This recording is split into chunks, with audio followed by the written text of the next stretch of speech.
Praise lord. ప్రభునామమునకు స్తోత్రములు కలుగునుగాక. ఈరోజు పాఠ్యాంశము, యేసు రక్తము ప్రతి పాపము నుండి మనలను పవిత్రులనుగా చేయును. ఆమెన్. Praise lord. ప్రభు అయిన క్రీస్తు వారి రక్తము మాత్రమే మనలను మన పాపముల నుండి విడిపించి పవిత్రులుగా చేసేదిగా ఉన్నది. కాబట్టి మనం అనుకొనవచ్చును, నేనేమి పాపము లేని వాడనని, పాపము ఎరుగని దాననని మనం అనుకొనవచ్చు. కానీ మనలను మనమే మోసపుచ్చుకొనుచున్నాము. ఎందుకంటే మన యొక్క పుట్టుకే ఒక పాపము మూలానే మనము జన్మించి ఉన్నాము కనుక, పాపము లేని వాడు ఎవడును లేడు కనుక యేసు రక్తములో మనము కడగబడాలి. పాపముల నుండి మనలను పవిత్రులుగా చేయగలిగిన వాడు ప్రభు అయిన క్రీస్తు వారు మాత్రమే అని తెలుసుకోవాలి. కాబట్టి నా యొద్ద పాపము లేదు, నేను పాపము చేయలేదు అని చెప్పుకొనుచున్నవాడు వాడి దుర్నీతిని బట్టి అపవిత్రునిగా ఎంచబడి వాడు అబద్ధమాడుచున్నాడు. కాబట్టి పాపము లేని వాడు ఎవ్వడునూ లేడు కనుక ప్రభు అయిన క్రీస్తు వారిని మనము శరణుజొచ్చిన ఎడల మన పాపముల నుండి మనలను విడిపించి మనలను పవిత్రులుగా చేసే దేవుడిగా ఉన్నాడు.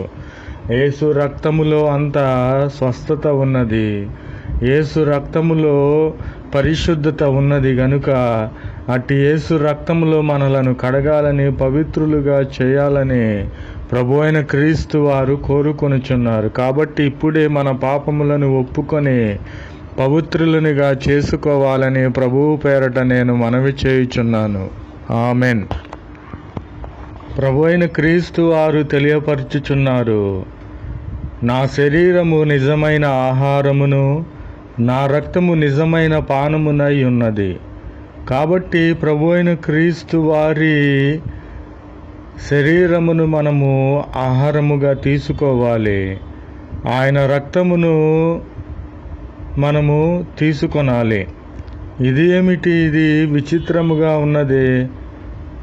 దేవుని యొక్క శరీరమును మనము తినాలా, ఆహారముగా తీసుకోవాలా, ఆయన రక్తమును మనము పానము చేయాలా అని మీరు అనుకొనవచ్చును. నిజమైన ఆహారము ప్రభు యొద్దనే ఉన్నది.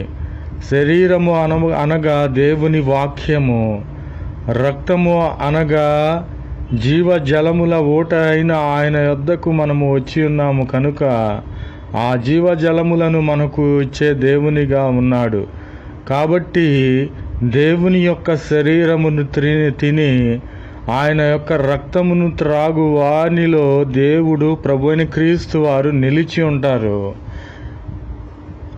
ఆయనలో మనము నిలిచి ఉంటాము. ప్రభునామమునకు స్తోత్రములు కలుగునుగాక.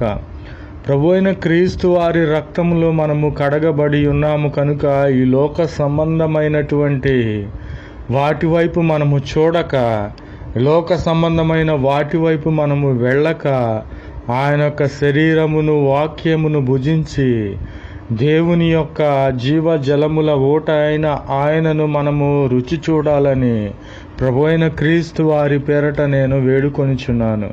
కాబట్టి మనము రక్షించబడి ఉన్నాము కనుక ఈ లోకమును ఇక మీదట రుచి చూడక ప్రభు అయిన క్రీస్తు వారిని మాత్రమే రుచి చూడాలని ప్రభు పేరట మిమ్ములను వేడుకొనిచున్నాను. ఆమెన్. Praise lord. ప్రభు నామమునకు స్తోత్రములు కలుగునుగాక. మీరు ఈ రొట్టెను తిని ఈ పాత్రలోనిది త్రాగునప్పుడెల్లా ప్రభు వచ్చు వరకు ఆయన మరణమును ప్రచురించుదురు. ఆమెన్. ప్రభునామమునకు స్తోత్రములు కలుగునుగాక. బాప్టిజమము తీసుకొనిన మనము, దేవుని రక్తములో కడగబడిన మనము ఆయన యొక్క రొట్టెను అనగా శరీరమును తిని ఆయన యొక్క రక్తమును ఆయన పాత్రలోనికి మనము తాగునప్పుడెల్లా మరణము వచ్చు వరకు ప్రచురము చేద్దామని ప్రభు అయిన క్రీస్తు వారు తెలియపరుచుచున్నారు. కాబట్టి మనము ప్రభుని రక్తములో కడగబడి ఉన్నాము. ఆయన శరీరమును, రక్తమును తీసుకొనిచున్నాము కనుక మనము ఆయన శరీరమును, రొట్టెను తినినప్పుడు అయోగ్యముగా ఆయన రొట్టెను తినకూడదు. అయోగ్యముగా ఆయన పాత్రలోనిది మనము తాగకూడదు. అయోగ్యము అనగా ఈ లోక సంబంధమైన వాటిని మనము విడిచిపెట్టి ఉన్నాము కనుకే, దేవుని రక్తములో మనము కడగబడి ఉన్నాము కనుక, ఈ లోక సంబంధమైన ఆచారముల వైపు చూడక, విగ్రహారాధన, పాపము, వ్యభిచారములు, కొట్లాటలు, నరహత్యలు, మద్యపానాసక్తిని అంతటిని విడిచిపెట్టి ఉన్నాము కనుక, కాబట్టి వాటిని చేయక ప్రభువైన క్రీస్తు వారు ఏ విధమైనటువంటి మంచి క్రియలు చేయమన్నారు, ఆ క్రియలన్నీ చేసి మాత్రమే దేవుని శరీరమును తినాలి, దేవుని రక్తమును త్రాగాలని ప్రభువైన క్రీస్తు వారు తెలియపరుచున్నారు. కాబట్టి ప్రభువైన క్రీస్తు వారి శరీరము, రక్తము తీసుకొనినప్పుడు మనలను మనము పరీక్షించుకోవాలి. కాబట్టి అలాగు చేసి రొట్టెను తిని ఆ పాత్రలోనిది ప్రభువైన క్రీస్తు వారి రక్తము మనము త్రాగాలి. అంతేకాని కొందరు బోధకులున్నారు, మీరు బాప్టిజమము తీసుకోండి, మారు మనసు అవసరము లేదు, పాపక్షమాపణ అవసరము లేదు, బాప్టిజమము తీసుకుంటే పరలోక రాజ్యములోనికి వెళతారని అబద్ధ బోధకులు ప్రజలైన వారిని మోసగించి వారికి బాప్టిజమములు ఇస్తున్నారు. కానీ అది నిజమైనది కాదు. ప్రభువు యొక్క పాత్రలోనిది మనము తాగాలంటే, ఆయన శరీరమును, రొట్టెను మనము తినాలంటే ఈ లోక సంబంధమైనటువంటి వాటిని మనము చేయకూడదు. ఈ లోక సంబంధమైన వాటిని మనము విడిచిపెట్టాలి. ఈ లోకము నుండి మనము వేరు చేయబడాలి. ఈ లోకము నుండి మనము తృణీకరించబడినను దేవుని కొరకు బ్రతకాలి. కాబట్టి ఆయన యొక్క వాక్యమును మనము భుజించాలి. జీవజలముల ఊట అయిన ఆయనను మనము త్రాగి పరలోక రాజ్య సంబంధులుగా సిద్ధపడాలని ప్రభువైన క్రీస్తు వారి పేరట మిమ్ములను వేడుకొనిచున్నాను. Amen, amen, amen.